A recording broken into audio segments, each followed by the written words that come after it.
Kasih karunia dan damai sejahtera yang dari Allah Bapa dan dari anaknya Tuhan Yesus Kristus, itulah yang menyertai saudara-saudara sekalian. Amin. Shalom Bapak Ibu.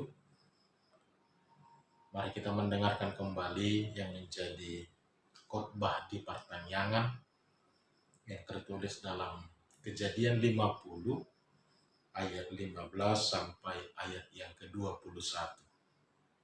Kejadian 50 ayat 15 sampai 21. Saya akan membacakan untuk kita, beginilah firman Tuhan.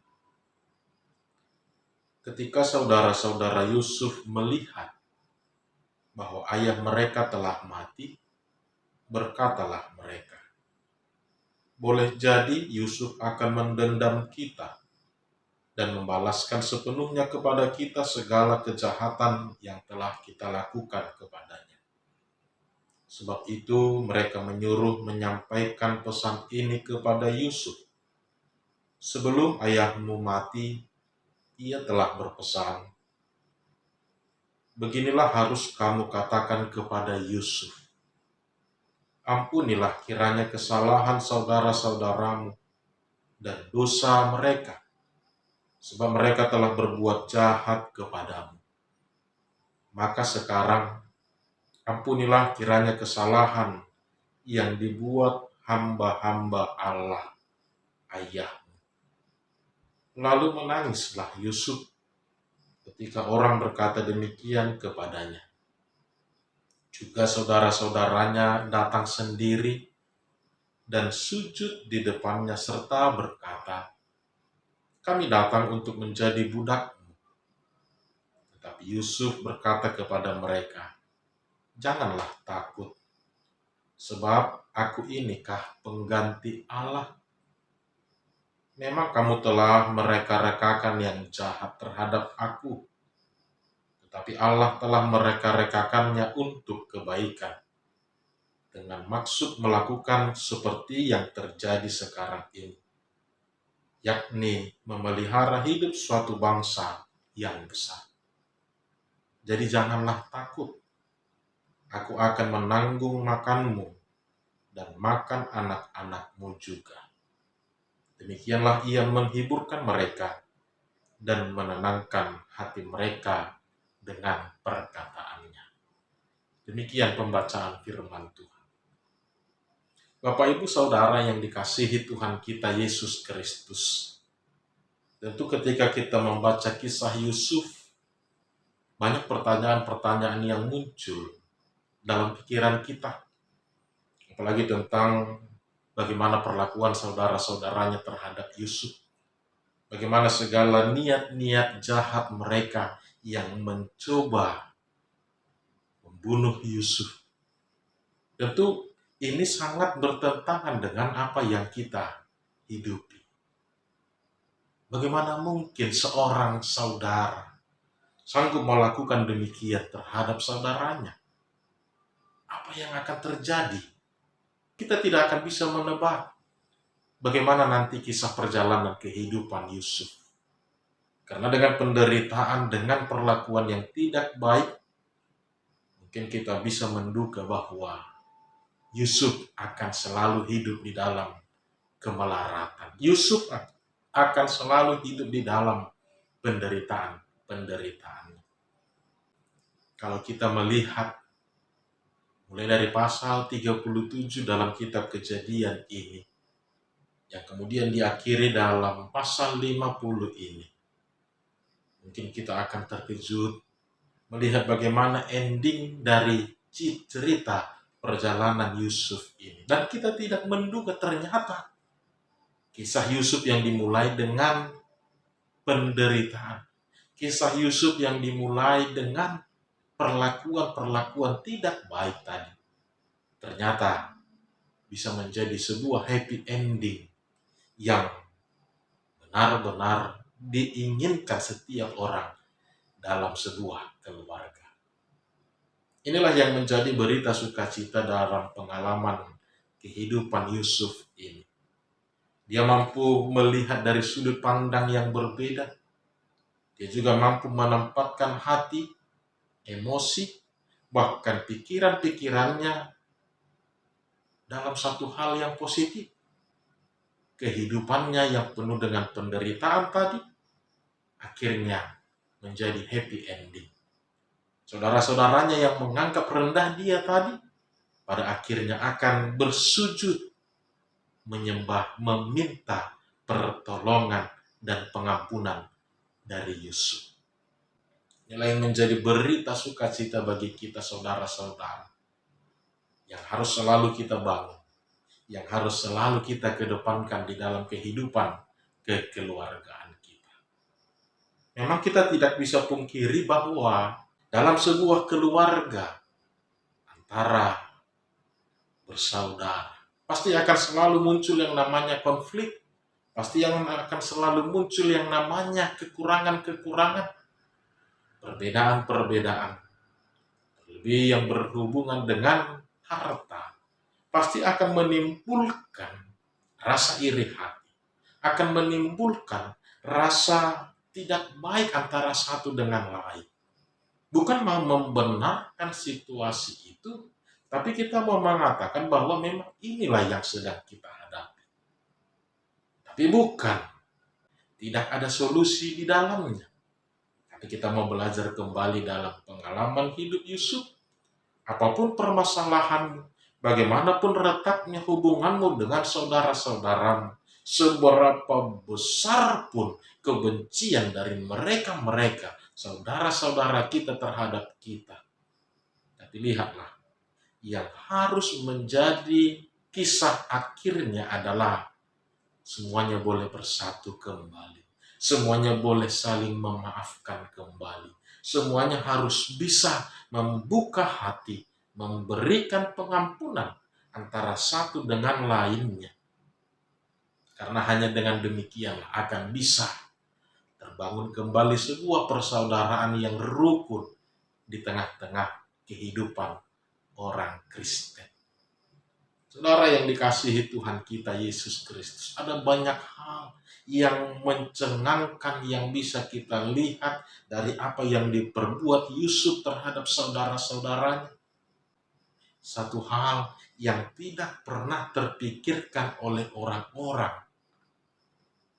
di mana ketika dia telah memiliki kuasa, di mana ketika dia telah memiliki kesempatan untuk membalaskan semuanya itu, juga saudara-saudaranya juga berterima dengan keadaan mereka dan mereka siap menanggung segala pembalasan yang akan diberikan Yusuf kepada mereka. Tapi ternyata Yusuf tidak melakukan pembalasan. Tapi justru dia lebih memilih untuk memberi pengampunan. Tapi justru dia lebih memilih untuk memaafkan. Memang inilah yang harus kita miliki selalu di dalam kehidupan kita. Dengan banyaknya pilihan-pilihan yang selalu diperhadapkan kepada kita. Mengapa kita harus memilih untuk membalaskan kalau kita masih bisa memilih untuk memberi pengampunan? Mengapa kita masih memilih untuk mendendam, menaruh curiga, sementara kita masih bisa memberikan kebaikan kepada mereka? Bukankah ajaran iman kita selalu mengedepankan untuk saling mengasihi, untuk memberi pengampunan, untuk jangan menghakimi atas kesalahan dan kekurangan orang lain, sekalipun itu besar, sekalipun itu berat untuk kita lakukan? Tapi ingatlah, pilihan itu akan membawa engkau kepada suatu kebaikan yang lebih besar lagi. Pilihan itulah yang akan membawa akhir dari cerita hidup kita. Yusuf memilih untuk memberi pengampunan. Yusuf memilih untuk mengasihi mereka. Dan itulah yang membawa dia untuk mengakhiri kisah mereka menjadi sebuah kisah yang penuh sukacita. Maka inilah yang harus kita renungkan kembali dalam persaudaraan kita, di tengah-tengah keluarga. Jangan lagi kita mau hidupi kehidupan yang tidak berkenan di hadapan Allah. Dengan istilah-istilah yang sering kita dengar, Pak Jupang di Tanorara, tidak akan mau bertemu, tidak akan mau memaafkan. Jangan lagi menghidupi kehidupan yang demikian. Tapi pilihlah sesuatu pilihan yang akan menghantarkan engkau mengakhiri kisah hidupmu bersama-sama dengan saudaramu menjadi sebuah kisah happy ending, menjadi sebuah kisah yang terberkati. Sehingga kisah ini juga bisa menjadi teladan, menjadi kabar baik bagi orang-orang di sekitar kita, terlebih kepada keturunan kita berikutnya. Saudara yang dikasihi Tuhan kita Yesus Kristus, kita tidak membenarkan tentang setiap kesalahan, kejahatan-kejahatan yang terjadi. Bukan itu yang menjadi poin penting di dalamnya, tapi bagaimana tindakan kita, bagaimana sikap kita untuk mengakhirinya dengan penuh sukacita. Gambaran kisah Yusuf adalah menjadi prototipe dari Yesus Kristus sendiri. Di mana bagaimana ia telah dijual, bagaimana ia telah dihianati, bagaimana orang-orang tidak menginginkan kehadirannya. Tapi lihatlah apa yang dilakukan Tuhan Yesus, bahkan di akhir hidupnya, di kayu salib. Dia berdoa kepada Allah Bapa, Bapa, ampunilah mereka, sebab mereka tidak tahu apa yang mereka perbuat. Bukan dengan membalaskan, bukan dengan menghakimi, bukan dengan mengutuki, tetapi mengampuni. Bahkan yang lebih mulia adalah berdoa juga buat mereka, menolong mereka, menanggung kembali segala penderitaan yang mereka hadapi di dalam kehidupannya. Maka sesuai dengan topik minggu kita, jangan menghakimi. Inilah yang mau menjadi pesan penting kita dalam ibadah pertanyaan kita. Kalau kita masih bisa memilih untuk mengampuni, mengapa kita memilih untuk menghakimi? Kalau kita masih bisa memilih untuk mengasihi mereka, berdoa buat mereka, mengapa kita lebih memilih untuk membalaskan? Pilihan-pilihan yang kita lakukan dalam hidup kita ini akan menghantarkan kita untuk mengakhiri kisah hidup kita, untuk membangun kembali kerukunan di dalam persaudaraan kita di tengah-tengah keluarga kita.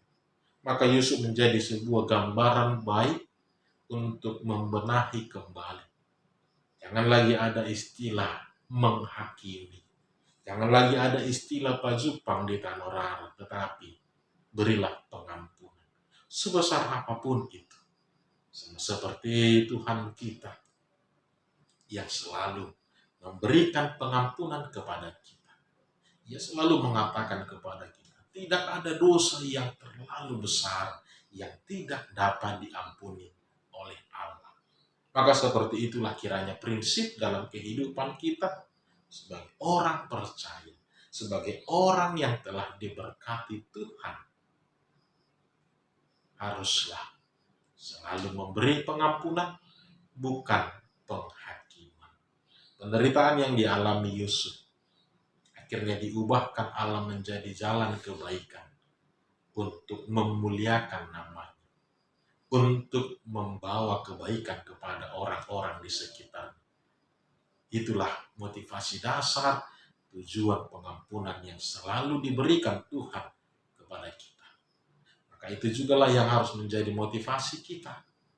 Kiranya dengan kebaikan yang kita lakukan, kiranya pengampunan yang kita berikan boleh mengubahkan orang-orang di sekitar kita untuk menyadari kemurahan Tuhan di dalam hidupnya, untuk menyadari kemuliaan rancangan Tuhan di dalam kehidupan.